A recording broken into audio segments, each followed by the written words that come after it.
Hey y'all, it's me, Arla the Life Coach, Arla Be Thinking, Arla the Admin, Arla the Hey Mon.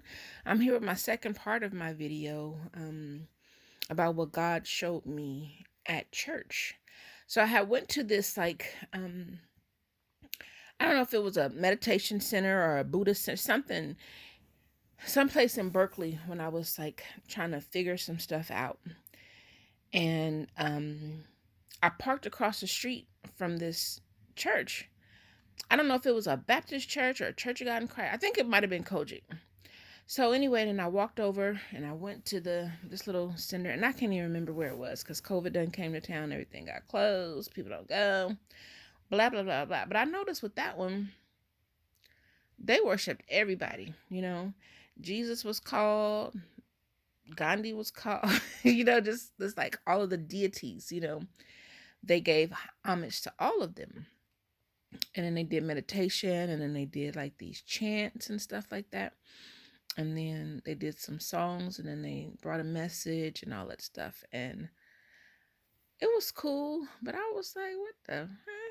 you know so anyway, I went back to my car, and I'm like, okay, well, this not gonna be it for me either, because I was looking for something to replace church, because I loved going to church. I sang in the choir the majority of my life. Probably spent a little bit of time when I was 4 years old as an usher. Then I joined the Sunshine Band, and then I stayed with the choirs. And so I've been singing in the choirs the majority of my life. I liked going as an adult, not as a kid. They used to force me. Oh my God.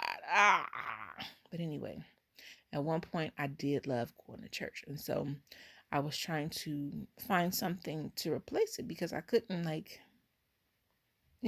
I was too transitioned out basically to like go back and sit comfortably. So I was trying to find something else. And so anyway, when I went to my car, excuse me, I just woke up not too long ago. And I went to my car, and I was just sitting there, I don't know, just sitting there. And I heard plain as day, go in that church. And I was like, what? Go in that church. I said, I ain't going in that church. And I started my car up, and I drove off, and I made the block, and I came back, and I parked somewhere else, and I went in that church because it was just so prevalent. Go in that church. And I'm like, well, we're done with church. Why you sending me back in there? So I go into the church. It's an awkward little building in Berkeley. And I'm sitting there. Nobody acknowledged me or anything like that. And that's fine, because the guy was preaching. And I'm looking around, and I saw that there was a young preacher. And then all I saw, as far as the congregants were concerned, were older women and little kids. And then maybe like one or two guys outside of the pastor. Um, and then maybe like one or two people, women, and like, and including some of the men that were like closer to my age, not older adults, but I ain't gonna say young adults, because I ain't far from that. And I was like thinking, I said, most people flock to young preachers. I said, why is this church so empty? And why is it, mostly like grandmothers and grandchildren?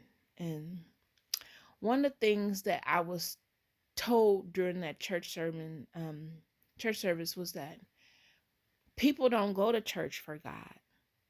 People go to church for people. God is everywhere, you know.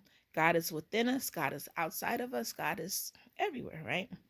But people don't go to church for God. They go to church for people. And I was like, huh? And then I started like being reminded of when people be like, well, come to my church. And then when they explain why you should come to their church, they always start off, my pastor is different. He doesn't that, and they start listing off, and it becomes about the pastor, and with the pastor and how he explains the word, and how he this and how he that, and that the people there are not like this, and they're not, and they start doing the comparison and all that other kind of stuff. And I said, oh, you're right. Of course it's right. But you're right. people don't go to church for God. They go to church for people, you know. I remember one time my god sister called me and she was like, "What church do Nana go to?" And I said, "She go to that church." I said, "Why?" She said, "Cause I'm gonna go." And I said, "Okay, well, come to church with me." And she was like, "No, I want her to see me there, you know." And I was like, "Oh," I was all offended. And it's like, "Girl, my church is better than hers, and you you want to go just so Nana can see you, you know?" And so that was kind of odd for me back then. But now I understand. We go to church for people. When people go back to church, they go so grandmama can see them that they're returning, you know. The church is not about God; it's about people, you know. And so that was a huge thing. And then when we're trying to quote unquote please God, we're not pleasing God. We're trying to please people. We want our pastor to think that we are super saved so that he will choose us to do free work at his church. You know, we want to abide by the rules. You know, we ignore our flesh. You know, we do a lot of things. We hide who we really are, you know, because we don't want the people at church to be judging us.